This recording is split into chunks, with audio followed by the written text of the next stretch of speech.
Bismillahirrahmanirrahim. Alhamdulillahi rabbil alamin, wassalatu wassalam ala rasulillah wa ala alihi wa sahbihi ajma'in. Kita mulakan dengan baca Ummul Quran Al-Fatihah. Bismillahirrahmanirrahim. Alhamdulillahi rabbil alamin, arrahmanirrahim, iyyaka na'budu wa iyyaka nasta'in, ihdinas siratal صراط الذين غير المغضوب عليهم ولا الضالين. Alhamdulillah, kita sambung muka surat yang ke-14. Dan sesungguhnya telah diceritakan daripada Nabi SAW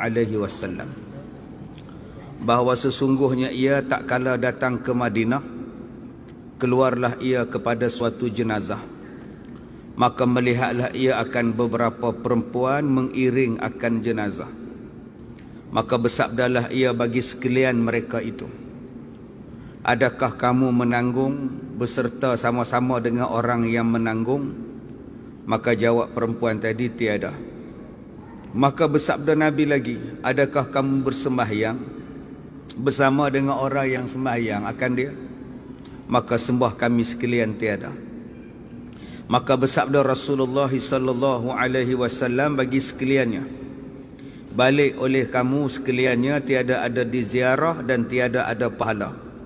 Maka sekalian mereka itu, yakni perempuan tadi, disuruh mereka itu tetap dengan di dalam segala rumah mereka itu.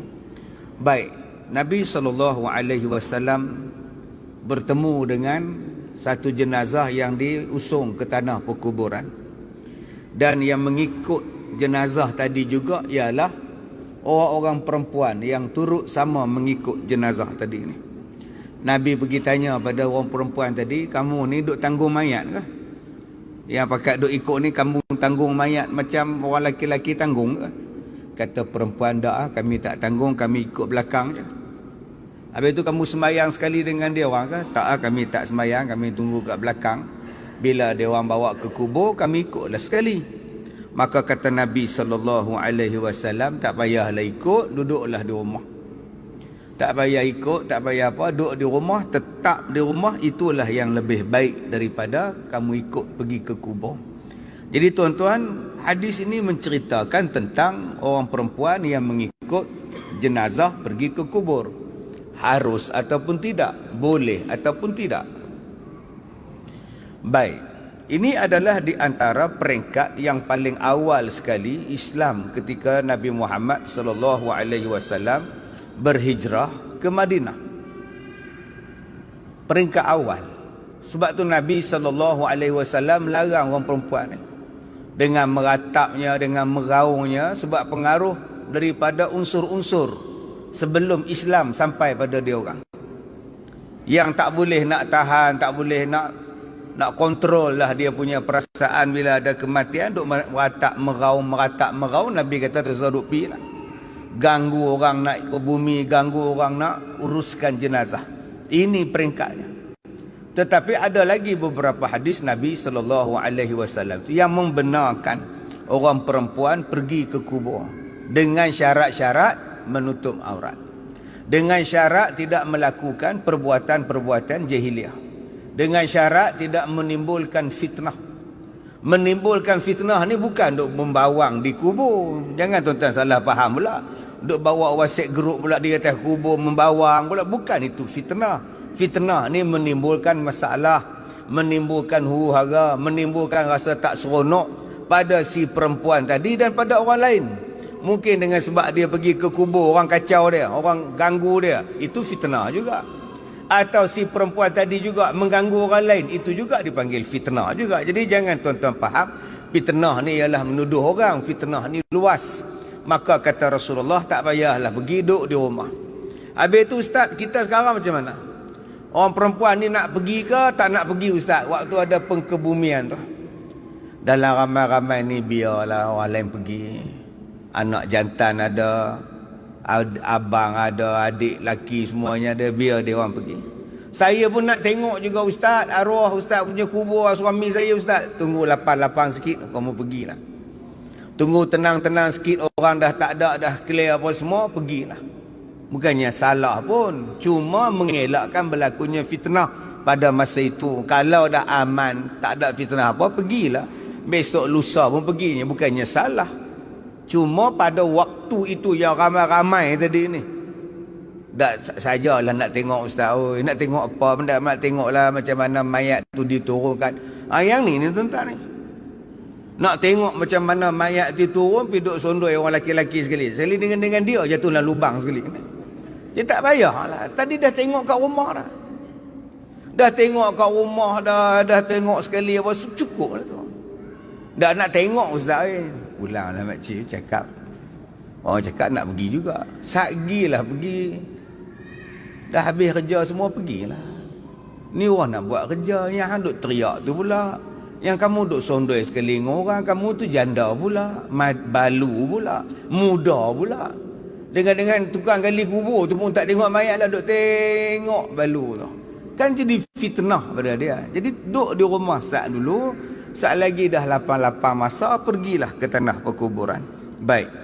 Maka bersabda Nabi, kerana mengkhidmatkan bagi segala suami mereka itu, nescaya pahalanya menyamai akan yang demikian itu daripada sekalian taat dan ibadat bagi segala laki-laki, seperti mana yang dikhabarkan di dalam beberapa khabar bahawa sesungguhnya seorang perempuan datanglah ia kepada Nabi sallallahu alaihi wasallam.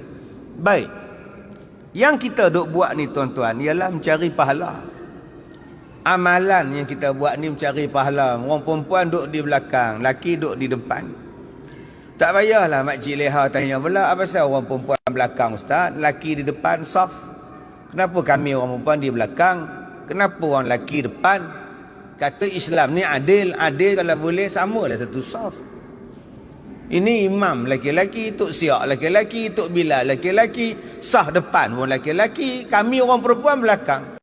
Nampak sangat second class kami ni ustaz. Balik pada soalan. Makcik datang sembahyang ni untuk apa? Perintah Allah. Perintah Allah suruh sembahyang, sembahyanglah. Jangan tuan-tuan duk tanya pula, tuan-tuan sembahyang ni sebab sembahyang ke, Allah suruh sembahyang ke, pak saya nak sembahyang ke, ataupun Allah bawa mai sembahyang? Tu duk tanya macam tu lah, penin orang nak jawab. Tak mana faham, tak faham sudah. Semua lama-lama nampak Islam tu jadi susah pula. Nak sujud pun pergi tanya, hang sujud ni pasal apa? Sujud? Oh sudah. Dah Allah kata sujud lah. Syariat kata sujud lah, tak payahlah duk kaji yang bukan-bukan. Kita main semayang ni kerana perintah Allah. Allah Ta'ala kata suruh semayang, semayang sajalah. Masalah dia ustaz, pak siapa yang kami duduk di belakang? Itulah nama dia syariat. Kalau tuan-tuan tanya benda syariat sampai bila pun tak habis. Dah hang sujud ni pasal apa? Dah Allah kata wasjud waqtarib. Habis cerita. Syariat kata sujud. Dah sekarang ni hang sujud tu. Oh, macam tu tak semayang. Hampir buat cakutiau. Islam ni mudah. Syariat kata sujud, syarat sah rukun sempurna, di syarat-syarat anggota sujud sempurna, sah lah. Tuan-tuan, jangan kita duk tanya pula pasal apa yang perempuan di belakang, orang laki-laki di hadapan. Itulah nama syariat. Otak kita ni tak boleh nak fikir. Kenapa? Yang Allah suruh fikir ialah kejadian langit, bumi, penciptaan yang Allah ciptakan. Kalau nak tanya puasa, pasal apa yang Allah suruh puasa? Tak payah tanya lah. Allah kata puasa Ramadan. Tak boleh fikir pun. Taklah kan. Macam makcik ini buat kuih bangkit, samprit, buat baju lagi, tempah banyak lah orang nak raya kan. Mesti kena puasa pula, penat ustaz. Oi. Tu cadang nak makcik nak awal puasa bulan Syaban. Mana boleh. Rejab tak boleh puasa Ramadan wajib. Syaban tak boleh puasa wajib. Tunggu Ramadan lah. Tak, kalau makcik puasa Ramadan wajib, tapi makcik buat belah malam. Siang makcik kerja penat, malam makcik puasa, tak boleh makcik. Dah Allah kata yang tu lah. Ustaz faham tak makcik tak larat? Makcik tak larat. Oh, kalau tak larat, abang lah tak larat. Makcik tak larat pasal apa? Makcik uzur. Umur berapa? 79. Nak bangun tak larat, sakit, kena makan ubat pula segala-gala. Kalau gitu tak payah puasa makcik. Makcik sakit. Puasa ni bukannya macam sembahyang, sakit pun kena sembahyang. Puasa ni musafir boleh buka.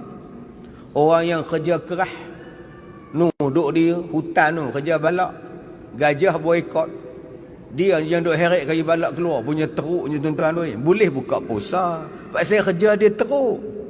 Orang yang mengandung susah hati tahap kesihatan dia, orang yang menyusukan anak susah hati tentang anak dia, boleh buka puasa. Nanti kau qada sajalah.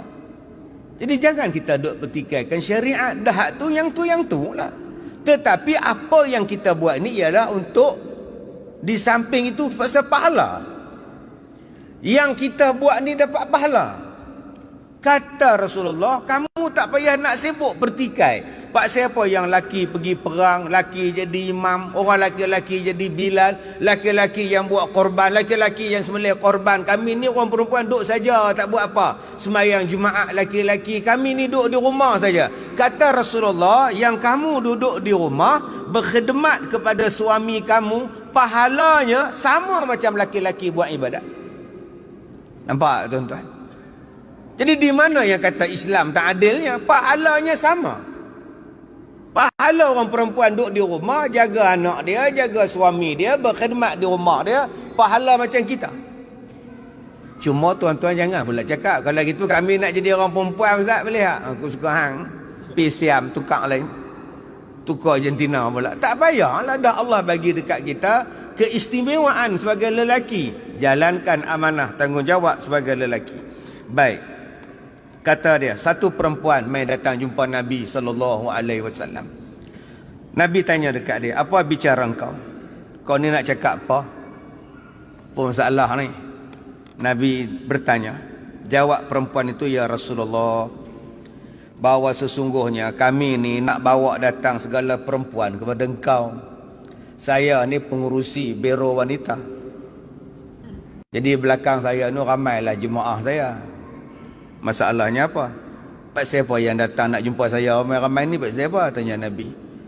Jawab si perempuan, adalah sekalian mereka itu duk komplain.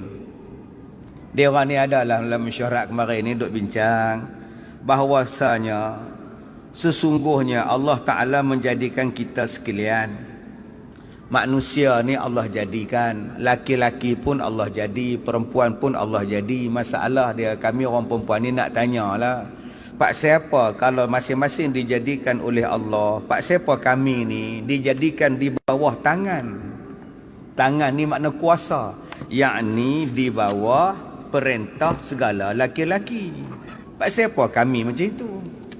Nak keluar rumah kena minta izin, nak kerja kena minta izin. Suami tak izin tak boleh keluar. Padahal laki-laki pun Allah cipta, perempuan pun Allah cipta. Sebab siapa kami ni kena duduk bawah orang perempuan? Nak pergi Mekah pun kena tanya mereka lu, kena pergi dengan mereka. Tak ada mereka tak boleh pergi lah, macam mana cerita ni. Sampai nak main masjid pun kena minta izin mereka ni, apa cerita ni. Padahal kita laki-laki, kita perempuan, Allah punya ciptaan sama aja. Sebab siapa kami kena duduk bawah dia orang? Oi tuan-tuan, kita tak katalah perempuan ni sisters in Islam ni, tak lah. Pakat duk tanya macam-macam, duk petikai. Petikai, pak siapa orang perempuan kena pakai tudung? Pak siapa? Hak laki-laki tak payah pakai tudung. Zaman sekarang orang duk petikai. Dia tanya, pak siapa yang perempuan kena bertudung, laki-laki tak bertudung? Tanya pula. Tanya habis tuan-tuan. Kenapa laki-laki saja boleh jadi qadhi? Kenapa perempuan tak boleh jadi qadhi? Oh, sudah. Pak siapa yang perempuan kena macam ni? Ikut cakap suami, masak kat suami lah apa hak laki-laki ni duk. Rupanya tuan-tuan, yang orang duk bertikai zaman sekarang ni, zaman Nabi pun ada orang bertikai. Dah ada dah zaman tu, jumpa dengan Nabi ni. Maka kata dia, kita ni sebab hak mereka di dalam segala rumah. Dan kata dia, menjadikan kami ni orang perempuan sekalian tempat keinginan bagi mereka itu.